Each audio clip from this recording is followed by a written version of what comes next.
লটারির নামে যেরকম জুয়া চলছে, এই জুয়াকে বন্ধ করার জন্য আমরা রক্ত দিতে রাজি আছি।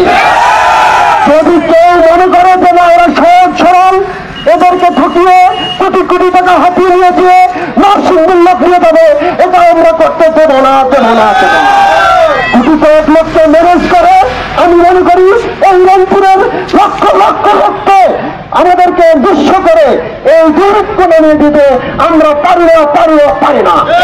সম্মানিত শুধু আমরা আজকে কোটি কয়েক লোক একত্রিত হয়েছি, ইনশাআল্লাহ যদি অনতিবিলম্বে এই আমাদের এই কুটির শিল্প নামে যে মেলা চলছে, মেলা চলুক, আমরা চাই মেলা চলবে, কিন্তু লটারি এবং জুয়া খেলা যদি হয় তাহলে প্রত্যেকটা পাড়ায় মহল্লায় লোক তৈরি করে আমরা অতি সত্য এর সুন্দর জবাব দেবো ইনশাআল্লাহ।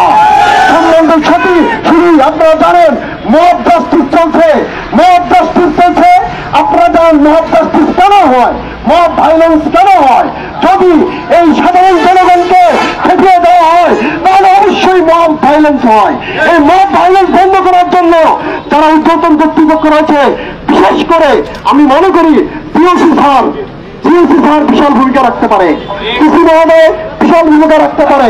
এবং আপনাদের মতো প্রিন্ট মিডিয়া এবং সাংবাদিক ভাইদের দৃষ্টি আকর্ষণ করছি, আপনারা যারা মানবতার কাজ করেন, মানুষের কল্যাণে কাজ করেন, একটা রাষ্ট্রের চতুর্থ শক্তি, তৃতীয় শক্তি আপনাদের হাতে রয়েছে।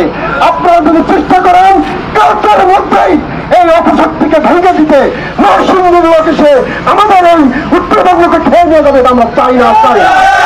আমি বলতে চাই অনতিবিলম্বে এই লাল কুটি অর্থাৎ কুটির শিল্প মেলার যেরকম কাজ চলছে এটা বন্ধ করতে হবে, লটারি এবং জুয়া বন্ধ করে দেওয়া। ধন্যবাদ সকলকে।